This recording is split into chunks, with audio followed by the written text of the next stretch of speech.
Thank you very much for being with us. It's always a pleasure to see you. And at BetterSpaces, we are all about wellness and well-being. So we start our programming usually with a body scan or some kind of mindfulness experience. So I'd love to walk you through something like that as well. So we can all land here right now in the Zoom, be together for this allotted time, and enjoy not only Mim's expertise, but also open you up to asking the right questions to make sure that you get the takeaways that you need for your organization. So we can't see you, so you can close your eyes and take in a breath and feel the soles of your feet. Bring your awareness to your big toe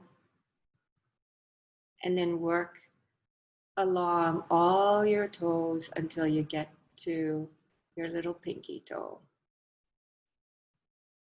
Feel your attention move to the balls of your feet, the arch of your feet, your heels.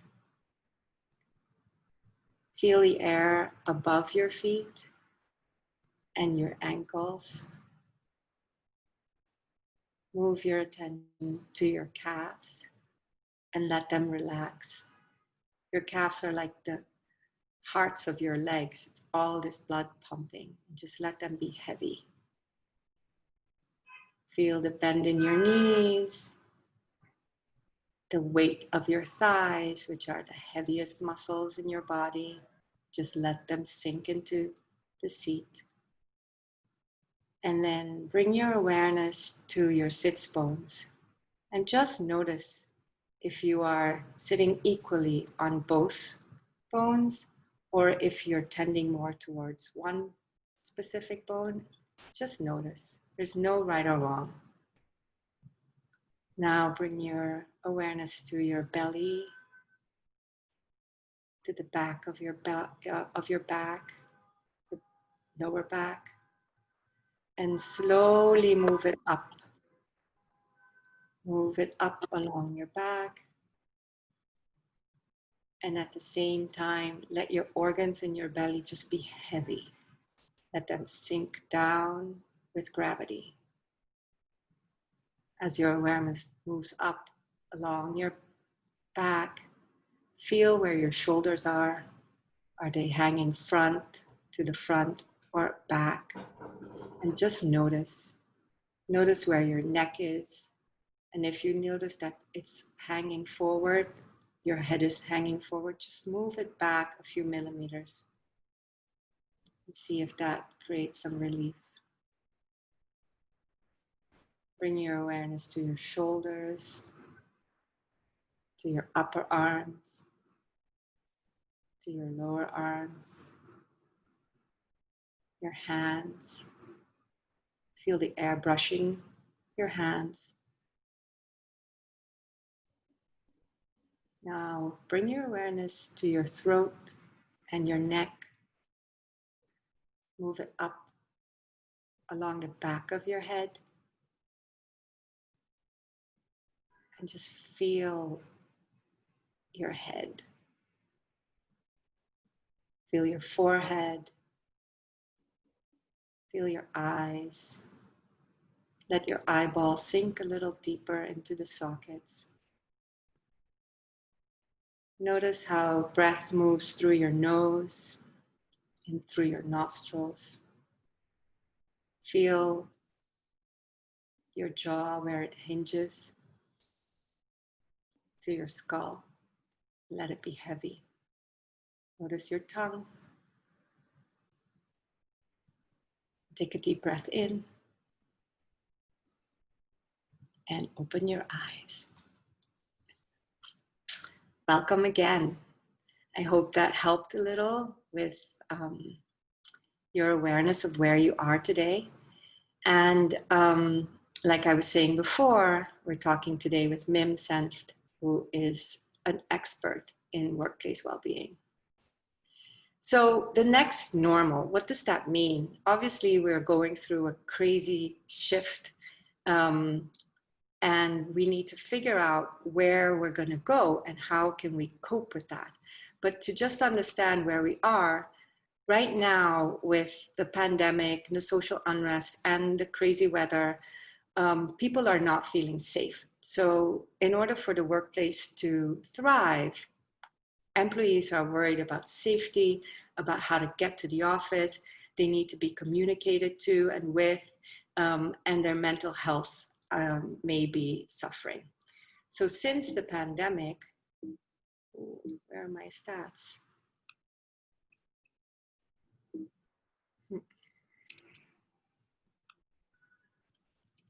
That 53 of Americans are showing signs of mental health issues. Before the pandemic, this was a statistic, this was about 30%. So it's jumped up really quickly in the past 5 months. 61% of adults report feeling lonely. HR people have made employee experience a higher priority than before, and 82% of companies plan to allow remote working. So to say that the situation is changed is an understatement. We are definitely living in a new situation, and I don't think we can expect to move to the way we were before the pandemic. So we at BetterSpaces have done a lot of research, and we've not only talked to all the people that are in the tenants that are in our buildings, but we've also been working with other research organizations. And these three takeaways are what we see are the most important. The employee engagement priorities have shifted, and the experience of how people are experiencing the pandemic is different depending on where they are in the organizations. And employers need to bundle services to solve for multiple problems. So before I give it over to Mim, and we're going to have a conversation today, so it's not just the presentation. With your experience, Mim, what do you see, given where we are and where we might be going? What is your interpretation of what's happening right now? Well, first, I just want to say thank you to BetterSpaces for inviting me here today. And I think this is a real opportunity for organizations to potentially build more resilience and more trust into their workplace. So there are actually some good things that are happening. And as scary as things might feel in a pandemic, I think the one thing that has truly been underscored is this understanding that we need to have a thriving, resilient, healthier workforce if we're going to have a stronger bottom line. And that's why incorporating more health and well-being in a meaningful way, evidence-based way, using this high-tech, high-touch approach potentially opens up opportunities to become not just more resilient, but potentially be seen as an employer of choice, and also impact things like turnover and attracting and retaining talent. Now, clearly, there are some things that are truly bad. And I think that it's important to be transparent about those, particularly if you're a leader in your organization. We know that people from diversity backgrounds have been impacted by this pandemic substantially more than your white population. We know that if you have an intergenerational workforce, that your older workers are probably much more fearful. They may be taking care of someone at home. So there are nuances around this in terms of how you approach it, including things like thinking about how we talk about grief and fear in this next normal. You may have people that have lost multiple family members, and talking about grief is a very difficult thing, but it gets back to that mental health piece. So again, though these are challenging, the good news is that we have an opportunity to strategically support them so that they are engaged, but it's clearly not one size fits all. So we know there's a lot of unknowns. We know that there may be things coming down the path that we really haven't prepared for. But what we do know is that if you have good trust in your organization, strong communication and regular communication, and the right tools and resources around your workforce, you are much more likely to stay in business, to be very honest, and to move forward in an intentional way. Right. And so, like you said, there's so many things that are impacting our coworkers today. And it's maybe not only what we see right away, but there might be many issues. What else do you see, Mem? Oh, 100%. I mean, we always, it's can we get everybody in? Are we meeting our project deadlines? If you're a publicly traded company, you're answering to your stockholders. But a lot of that is impacted by what we don't usually focus on. And that's why the iceberg analogy is really good. You know, nobody wants to hit an iceberg. So if you could bring up the next bullet point, that would be great.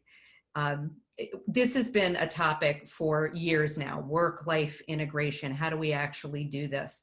And it is even more important now as we have more people working from home. How are we deciding how work gets done? And that impacts people's health and well-being. Whether or not children are going to go back to school, big issue for any employee that has children at home, and or do they have parents at home and are they caring for them? And how are they going to make sure that everybody's taken care of? Because they are not going to want to show up at work or be engaged at work if they feel like those that they care about are really at risk. We know we have increased health issues, and I'll give you a really good example. Here we are in a Zoom call, and I've talked to many organizations that great Zoom, but they're doing Zoom and Zoom and Zoom and Zoom. And so people are sitting and staring at screens for hours on end. And it is really important for organizations to be thinking, this is a very simple thing, build in breaks. Think about how much time people are actually sitting in a chair, because that impacts their ability to think clearly. It impacts burnout, and even dry eye, as simple as that sounds. So there are simple things that you can start to do.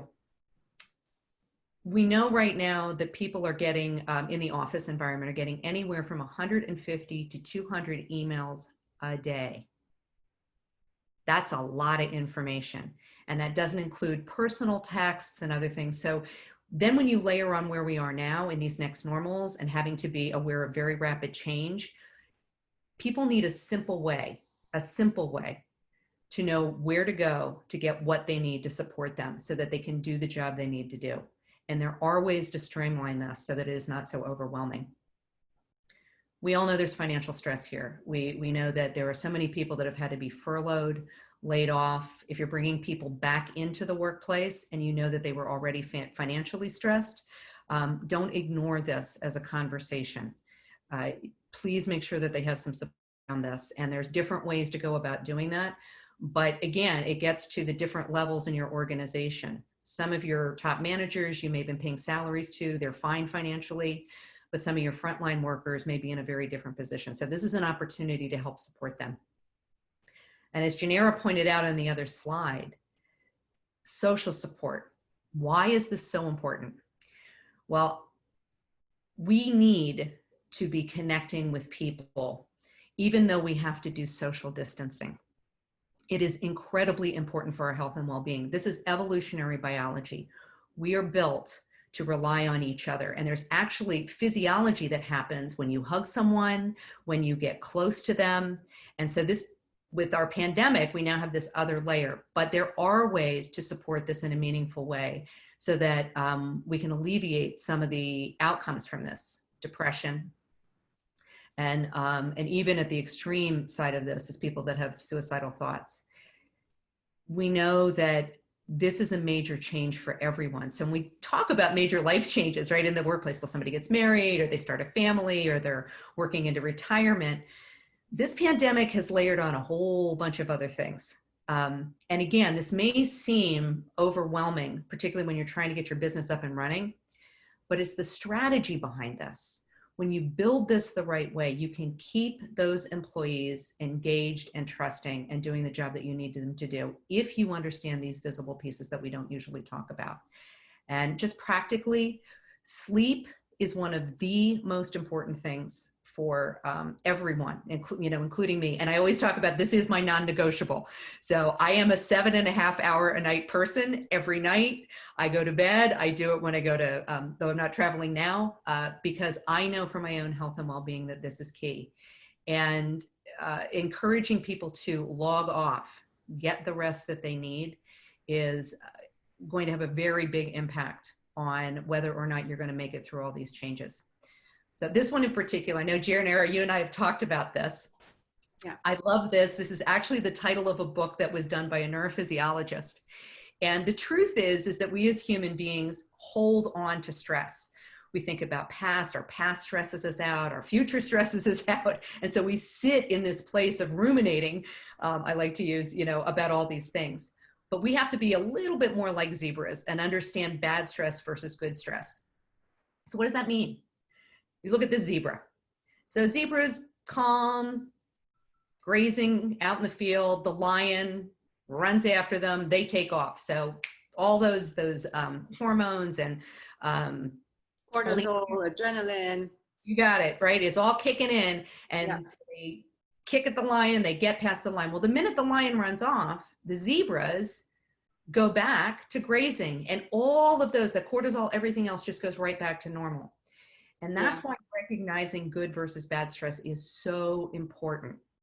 So zebras actually have a physical reaction. I noticed they do this little trembling, they jitter, and then that's how the stress physically exits their body. It's kind of interesting. So it's a physicalization and reminding their body to go back to where it needs to be. And that's why some of these wellness trainings, why it's so important to show up and understand how to use these things effectively. One of the biggest questions is, well, what is resilience? What is it? I mean, everybody interprets it differently, but I'm going to quote Dr. Dale Atkins, who is PhD, and she's been doing research around trauma and mental health for many, many years. And some of you may have seen her on the Today Show, but she's really just amazing. So we were discussing this, what does resilience mean? It's not about bouncing back. We're not going to bounce back to where we were. We just know that because there's so many things that have already changed. But good resilience, the kind of resilience that we want to build, is when you bounce forward, you move forward. You've learned something from whatever's hit you, and now you've tweaked it a little bit so that you're more resilient and you can move forward in a more intentional way. And that's really what we're talking about when we connect resilience and well-being in the workplace. Right. And how does that work with the existing EAPs? How does this whole well-being conversation, resilience and trust, how does it fit in the existing structures that are already in the employee's hands? Yeah, so that's a really great question. As you pointed out, mental health issues just keep increasing and certainly have done that substantially over the past 5 months. So how do you deal with this? We know that, unfortunately, for many, many years, organizations put in an EAP, an employee assistance program, which is supposed to be there as your stopgap around mental health and well-being issues. It can be everything from, I am completely stressed out because my kids are sick and my basement filled with water and I'm just having anxiety. You can use an EAP that way, or all the way to, I've lost 2 family members to COVID. I don't know how to deal with this. Most employees still do not know when and how to use this. Most employers are paying for this resource. And so right now is a really good time to look at your EAP, find out if it's a good match, how are people really connecting to it, and building it into this back to work strategy. So it's a real opportunity to enhance. Right? It's about communication, making sure that people know that it exists and how they can use it. So communication is key. And also to understand if there's bias around this, because like it or not, we still don't view physical health issues and health barriers in the same way that we do mental health and well-being. Right. I always like to say, look, you would never expect somebody to walk around on a broken leg in your office. You never would. You would send them immediately right to the emergency room. We have to address some of those biases and understand where they're coming from so that we can support employees in the way that we need. So how does one go from good to bad stress, or at least the other way around, from bad to good stress? Yeah. And look, I mean, we are in this unknown territory, right? I mean, we haven't had a pandemic in 100 years in the United States, and this is a global pandemic. So understanding where you are first is really important. And, am I at the place where, well, I'm functioning, I'm doing okay, but I might need a little bit of help, versus there's been a whole lot of hits to me and I'm really freaking out here. I'm not sleeping. I'm I'm reactive, I'm doing all these things. And there's grief as well. Right. How to So deal with that. where are you on this spectrum? Now, for those of you that thrive in and stress, and there are those that do very, very well under a lot of stress, and that's great. That's wonderful. I would caution that if you're in a managerial position, that you recognize that how you are reacting to this may be very different than some of your team members. So it's important to listen and know where people are and give them the opportunity to fully be transparent about where they are with this, so that they don't get burnout, so that they aren't, hopefully, not going into a place of self-harm.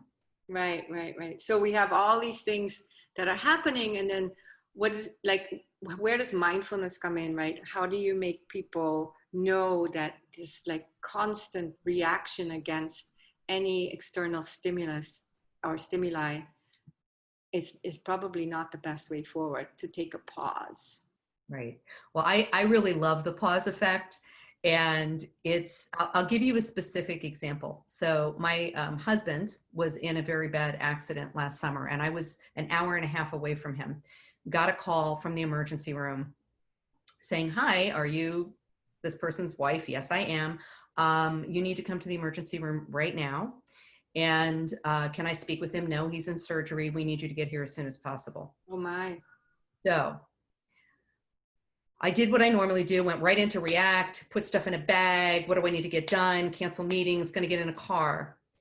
And this is where the training comes in.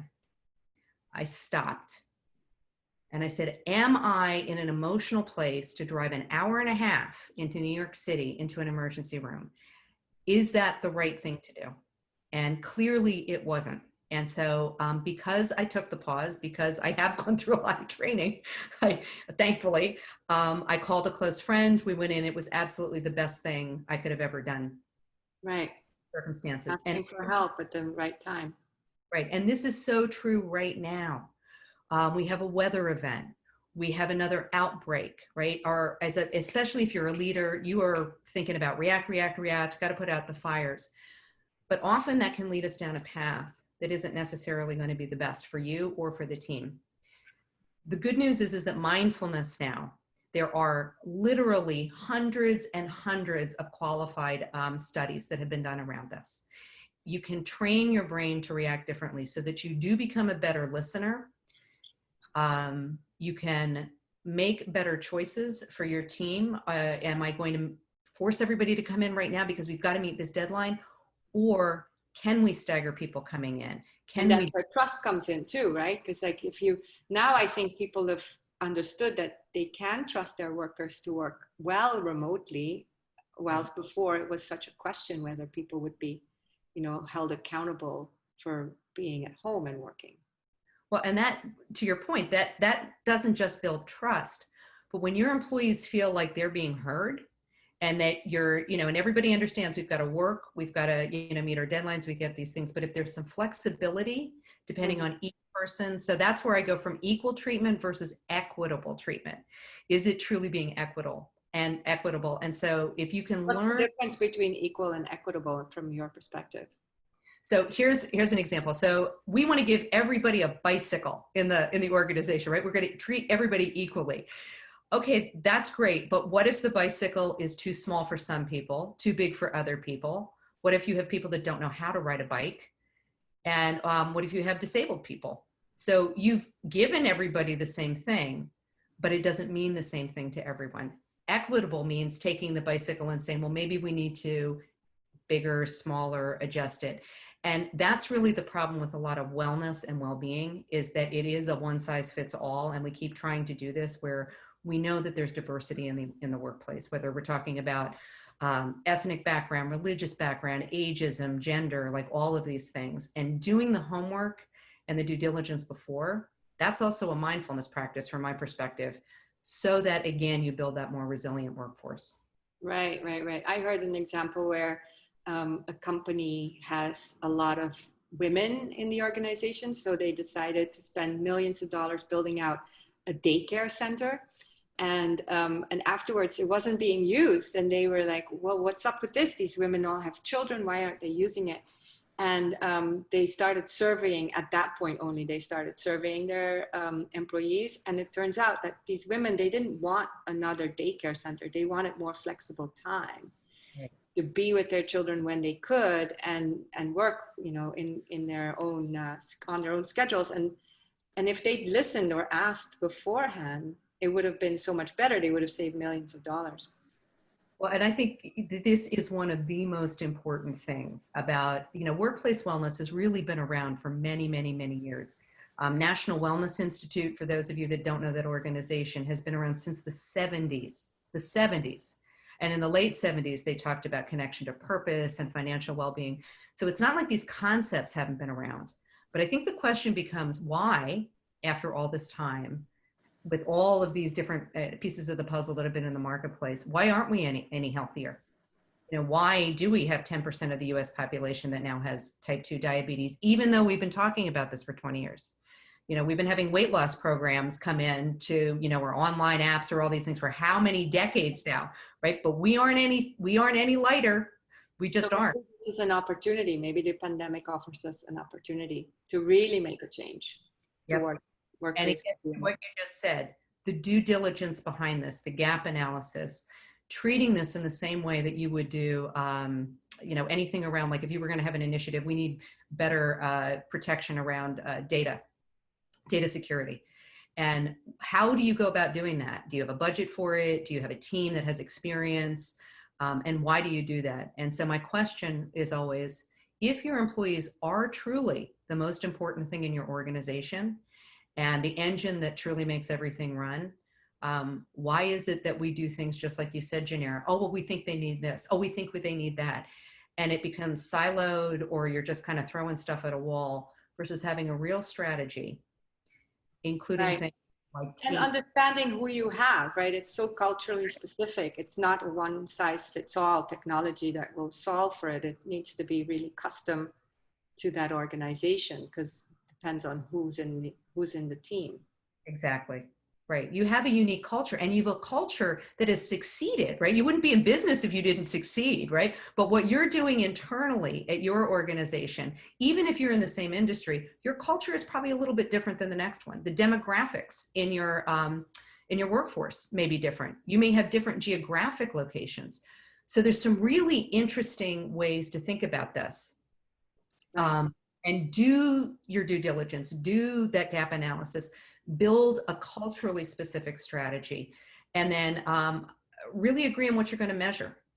I mean, you do this right. That's a big one too. Analytics and KPIs.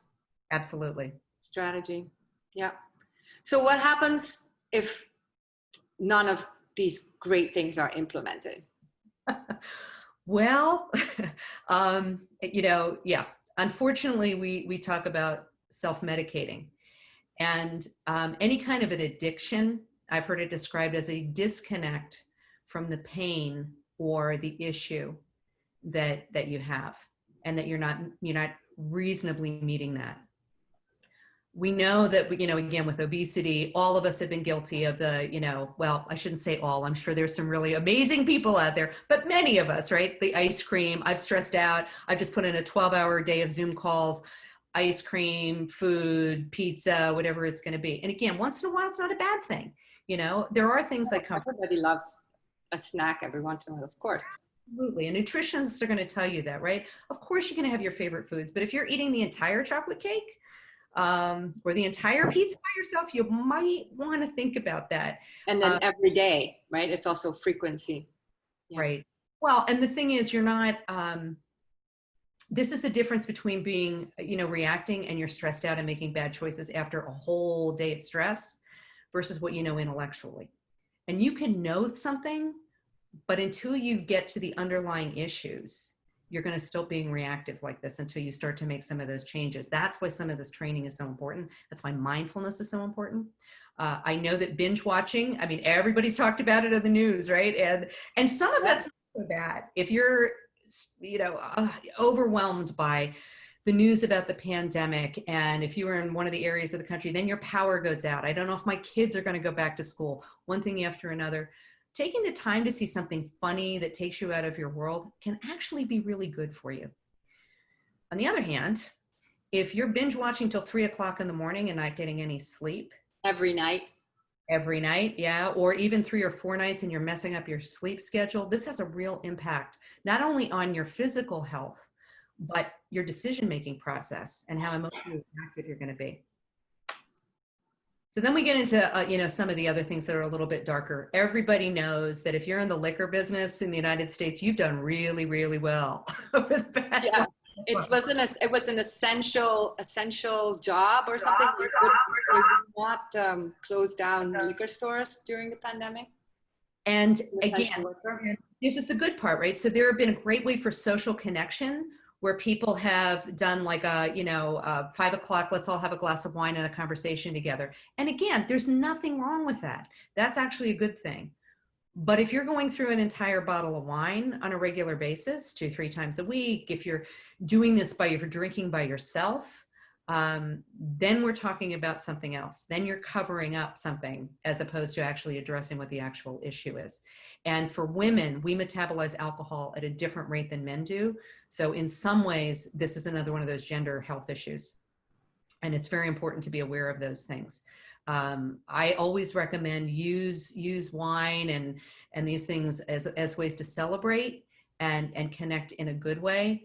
But if you find yourself getting sloppy drunk or finding yourself in a corner, or of someone who's doing this, that's a big red flag. And probably the thing that is most concerning for many of us is that we knew that we had this huge opioid crisis. And we've been talking about this for many, many months. I've been involved in some of the work around this, about how do we actively address this. But it's not just the painkillers. It's also drugs like Adderall and other things that are being used in the workplace. People using or self-medicating with things that they may have at home. And this gets very serious because it does, unfortunately, if you do have somebody that's more suicidal, we have to be talking about this. And that's why, again, I can't overemphasize the mental health and mental well-being piece of what we have to do to be prepared for all these next normals. Right. So what do we do? What do we do? Well, the good news is that, again, I do see this as an opportunity, a real opportunity to say, we've done same old for many, many, many years. We've had all kinds of platforms and programs and lunch and learns and all these things to support our employees. But for the most part, they've sat over in another silo. They've been thought of as something fluffy. And now is a real opportunity to talk. To integrate? Oh, right. So 100%. So if I have my EAP, if I have my benefits enrollment system, my HIRS system, the different health and well-being pieces of the puzzle, all your total rewards programs. Community building. Absolutely. Activities, yeah. All of this, if you can think about this through the lens of this all is the safety net around your employees, the safety net. But if you've got 15 different safety nets that you have to go to, that's a problem. Yeah, and if they're not user friendly, then it's like people just won't go because it's too difficult to figure out. Well, right, and they could all be user friendly, but again, it gets to information overload. The other big piece, right, of course, good point, is it safe for me to be in the office? So from a health and well-being perspective, as big proponent of the well-building standard and Fitwell, and so this, how do we look at physical space and get people in and out? How do we know how many people are coming into that space, going out of that space? Right. That's a big trust. Air quality. Exactly. Right? Are you opening windows, or what are you doing? Did you change out filters in your building? And how is that being communicated? I think that's vital and very key right now. And a lot of communication, right? So people, if they don't know, then they might still feel unsafe. It's about perceived safety and making sure people understand what's happened, and so that they feel safe, even though the space may already be safe. And I can't underscore that enough. Perception is reality. And when you have this heightened fear going into a place, I just think about an employee whose spouse at home may be a cancer survivor. They're going to be much more hyper about whether or not, am I really going to be safe coming into this space? Am I protected? What am I bringing back to my children? Yeah. And transportation especially too, right? How do you get from one place to the next, and what are you picking up on the way? right. And if there is an outbreak, what's in place? And I will guarantee you that you can't just communicate this stuff once. It marketing 101, that if you have a new concept, you have to touch people 5 to 7 times, 5 to 7 times before it really starts to click. And that's why this communication piece, where you talk about the high tech, high touch, how are your managers trained around these pieces of the puzzle? Do they know about them so that they can then tell their team members? And how are you dealing with it with remote workers? Right. And this all has to do with your mental health, of course, right? Right. Creates a basis for, you know, And it really gets lowering your anxiety and all that. Yeah. So they as an employee need to understand that they can ask this question honestly: what do I need right now in order for me to be able to do my job? And when they have an easy access way, they are clear about what's available to them, they feel like their employer is there and has their back around this, that benefits the bottom line. They are going to be much more engaged. So it really is changing your perception about what we used to think of something that was soft and fluffy, and maybe you were using that as a recruiting tool. I can also share with you that there's been plenty of data around younger millennials. And one of the key things that they are looking for in an employer is an employer that actually cares about their health and well-being, not just a program, but does the culture support this? Right. And so, it's all about, the culture is so key, right? Yeah. So what does the workplace culture look like in a healthy, well workplace culture? Well, and I would say even beyond healthy, right? Okay, so you can be like you need to feel well-being. healthy and not engaged. Mm-hmm. So what we're really looking for is, yes, we want to look at physical and mental health, but what's our connection to purpose in the organization? Do we feel included? And this really gets to some of the diversity and inclusion discussions that are going on now, the gender discussions, and there's this crossover that diversity, inclusion, and gender, and how And age. included, and age, right? Ageism, so multi-general workforce. All of these things play into what is your culture, what are the right things to put in to support them, understanding what are their pain points. Like you may have like your sales team, chances are they're achievers, right? They're out there like, yay. And so a point system or like they win something for doing certain things may work very well for them. But there may be, if you're in a hospital network as an example, and nurses and doctors that are very community building, they are about supporting each other, that you may have to have a very different way of approaching this so that it's more effective. And I've, it's been very interesting working, because I've worked with about 70 different companies and different kinds of industries. And it's been wonderful and exciting when you see leaders understand this, suddenly see their engagement numbers go up. And you can do that through measuring Net Promoter Score. It can be very simple. It doesn't have to be some giant, big survey. No. But how do you get to a healthy 3 then? Right? Right, exactly. What are the roots of your organization so that you can build this culture that's going to thrive and grow going forward, even through these stressful times, even when we have all these unknowns? And I can't overemphasize that creative problem solving, we need this now more than ever, especially in our organizations. And so by making sure that people are incorporating mindfulness, healthier practices, really protecting their health and well-being, they become your wellness warriors in your organization. Yeah, but without being preachy, right? It has to come through them as well. It's like we have to ask, what do they need? And then allow for their creativity to come up with solutions and then help with the implementation of that. So I'll give you another very specific example. I was in a van coming out from a conference, and I was speaking with another speaker that had been at the conference, and there was a woman sitting behind us. Now, I'm sure that most people looking at her would say, wow, she's really overweight. We all have, I'm telling you, if you're in the wellness world, right? Everybody, that's our immediate reaction. So we were talking about all of this, and I was talking about perception and how we have to not project our story onto someone else and what we think we're seeing. And so we got into this whole thing. I said, you know, you have to applaud people for doing the right thing, no matter where they are in that journey. So if somebody's lost 10 pounds, or they've, you know, gotten like an extra hour when they were getting 5, now they're getting 6 hours, you have to reinforce those good things. This woman behind us all of a sudden jumped into the conversation. She said, I just have to tell you, I've lost like 15 pounds over the past, you know, like 2.5 months. And thank you so much for saying that. Oh, wow. Yeah. You never know what's happening behind, you know, the face of someone. It's so important Right. to not Or be judgmental. smoking. But what you don't realize is that person may have had an addiction to something much more impactful to them. Yeah.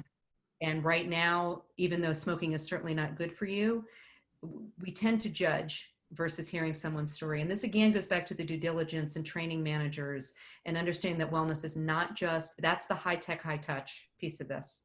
Right. How And culture specific. Yeah. Right. Good.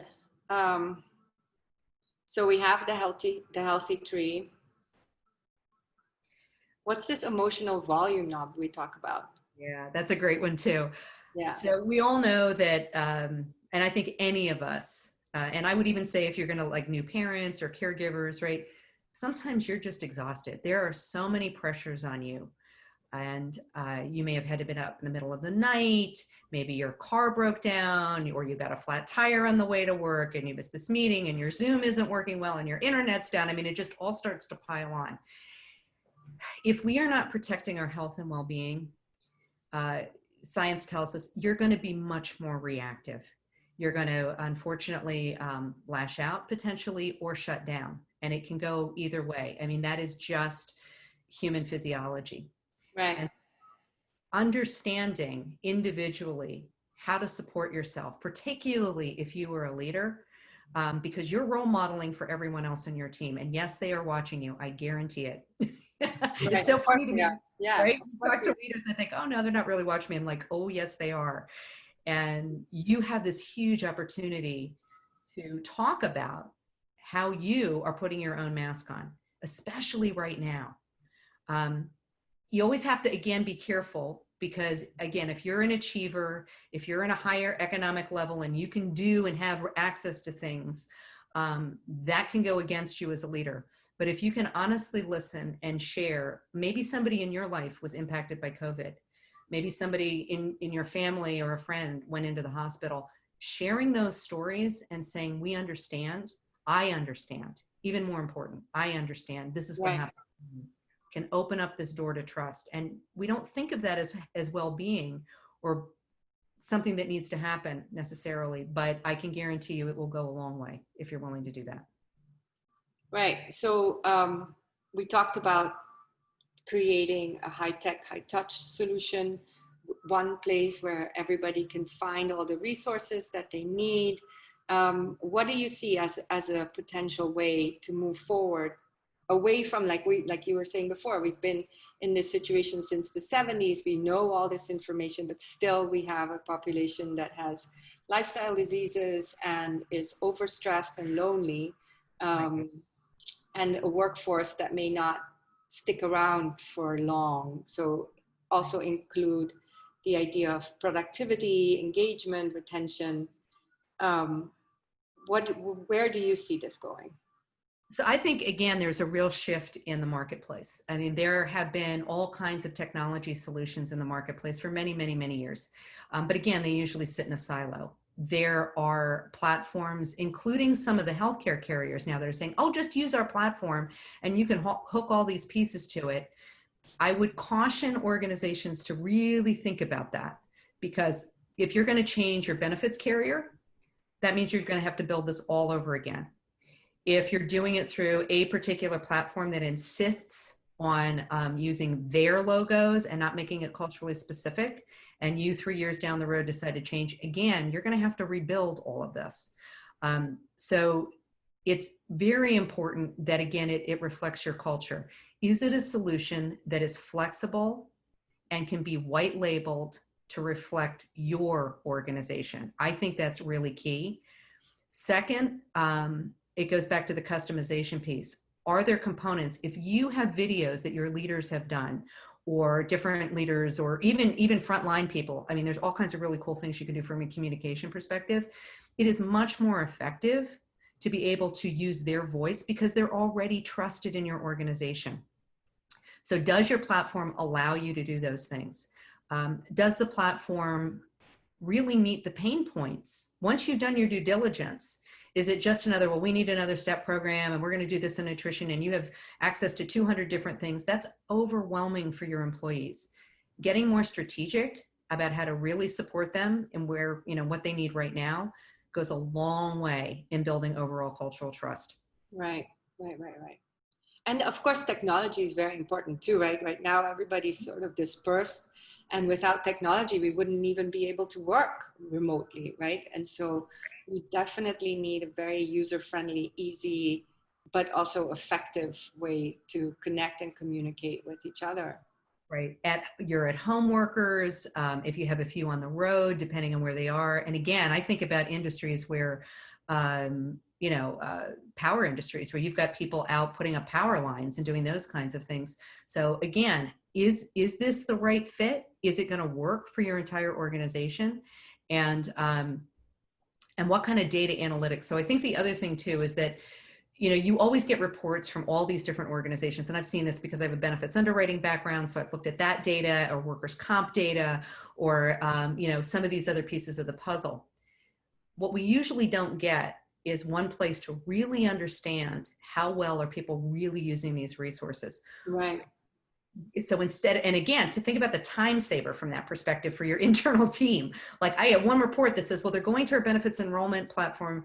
Isn't that interesting that here's EAP and here's this piece and, here's the vacation time if you happen to have that as a separate piece or whatever it is. And here's how many people are going out to the 401k platform. And wow. And seeing that as a total picture, now it's really systems thinking about how you are supporting them. And you can in real time start to tweak that. And strategic. So tweak the programming and tweak anything that seems to be underutilized or, right. not serving the people that it's supposed to serve. Right. Right. And ultimately it really is about, your physical space, if you're using that, your people and your connection to purpose. Right. Right. And communicating that effectively in an authentic way that meets people where they are. Right. And and again, like you'll see all these different platforms and different things will give you tons. Oh, we have plenty of communication material for you, except that it's reflective of their culture.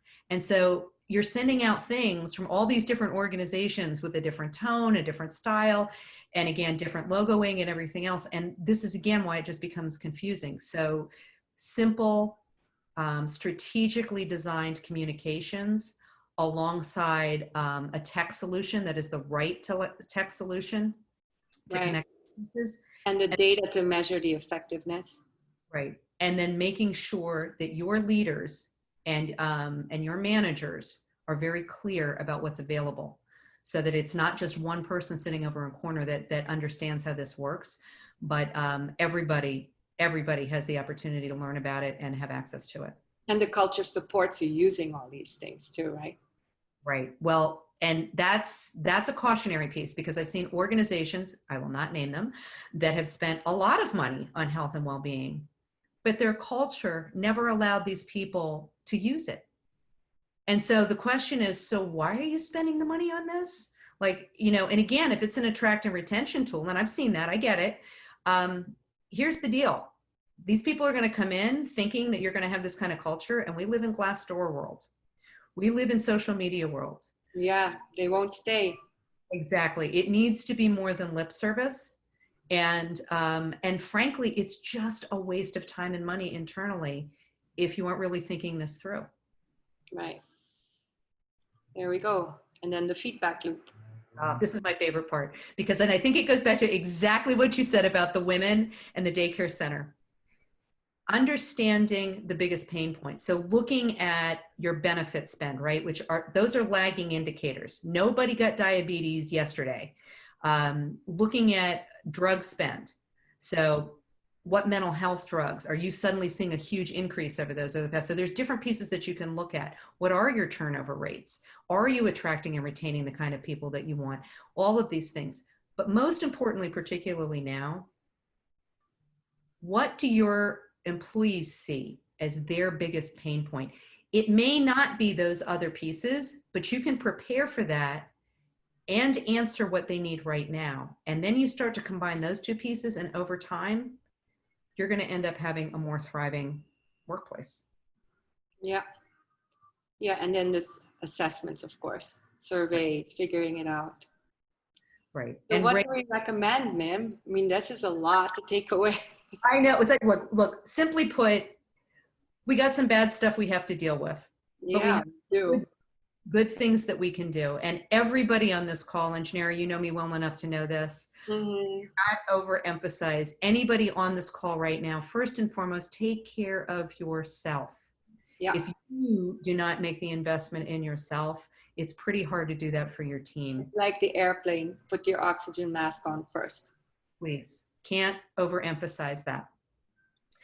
And we talked about it. Where can you build in a pause? And honestly, if this is new to you and you are a go getter doner, and I am guilty of that, I will tell you right now, it is important to put visual reminders. You can put reminders on your calendar to get you used to doing it. It's kind of like being your own coach, and commit to that. And if you have problems committing to it, then I suggest getting a commitment buddy. Get somebody else that you work with that you trust to make sure that you're staying true to that, to protect yourself.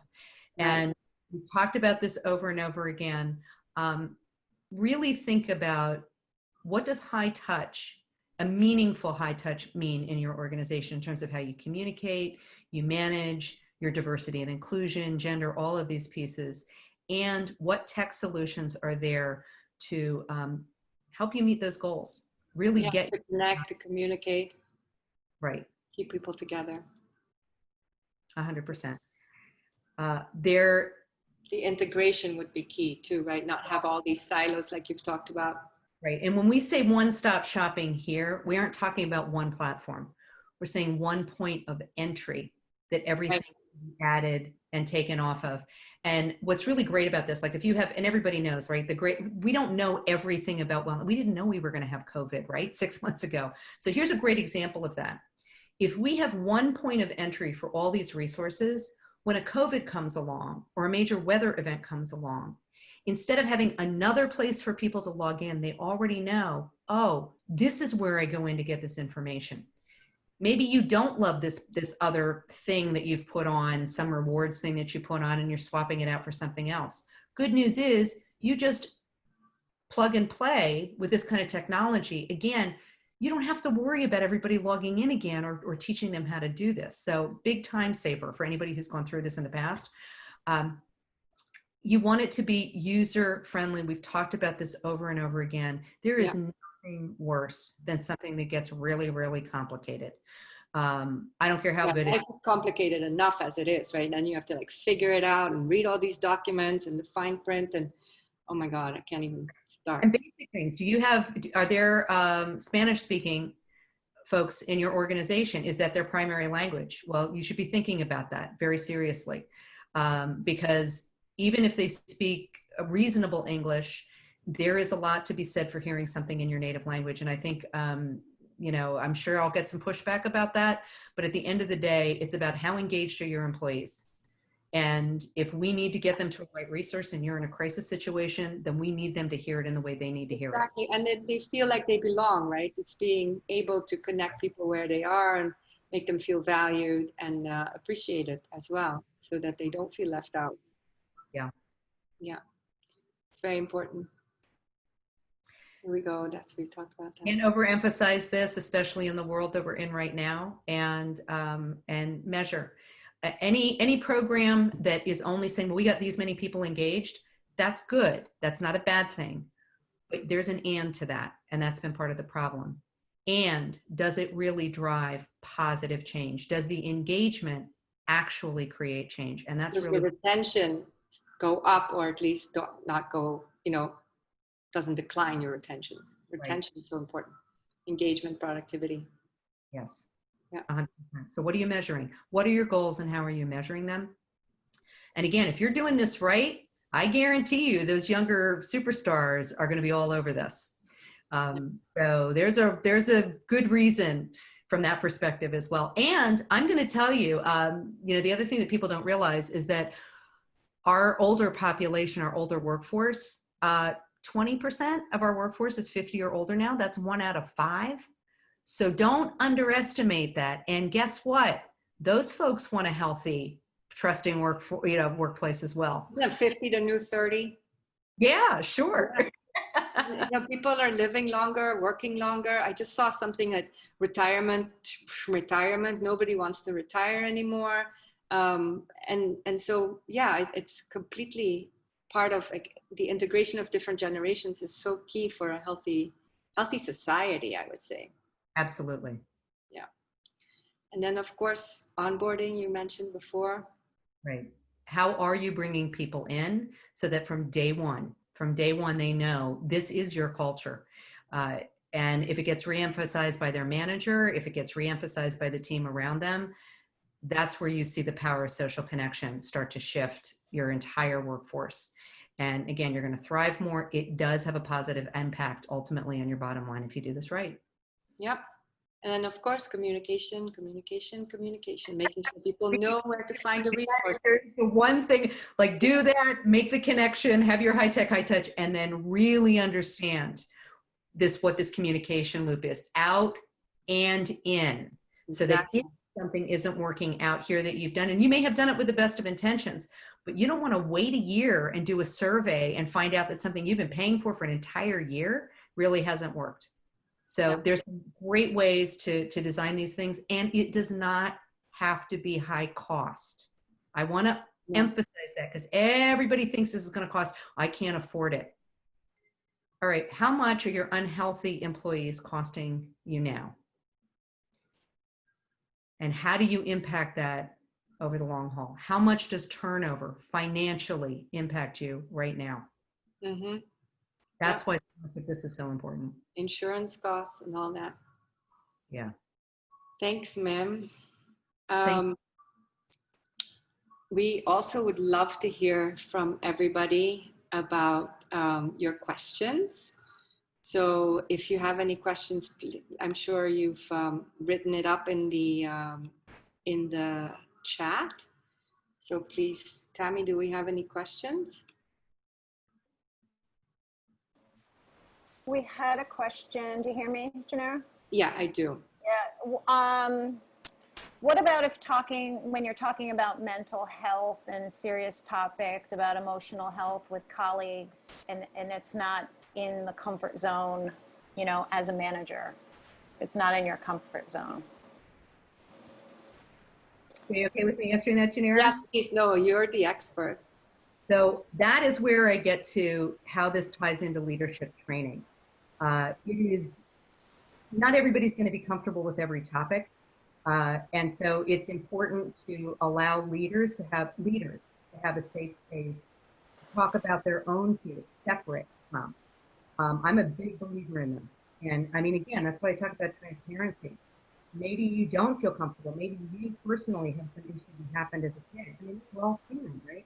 So in order to address that meaningfully, it's understanding which of the managers are going to be better suited for this.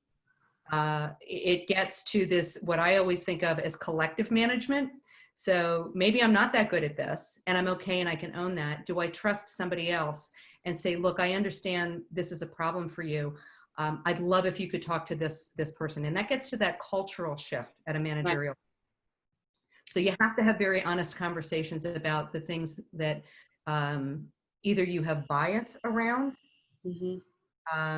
or just basic fears. And just knowing as a manager, you're not going to be the best at everything. That's okay. But strategically, particularly now knowing who is the better person, that's where you can really support each other as managers.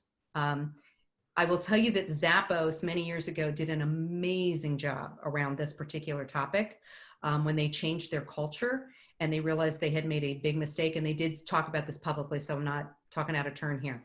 But they then went back and did a whole strategy, communication strategy training, and it changed how people connected, how they talk about mental health now, connection to EAP. So there are proven ways to do this in an organization. Great. We're at 1:03, so we should let everybody go. But if you've registered for this and we have your email address, we will be very happy to send you the deck. And if you have any questions, you can, Tammy just put my email address in the chat. You can reach out to both me and Mim. Her email address will also be in the deck. If we can help you with anything regarding the content that you've heard, or any of the questions regarding gap analysis or the technology, we're very, very happy to get in touch with you and give you some more details.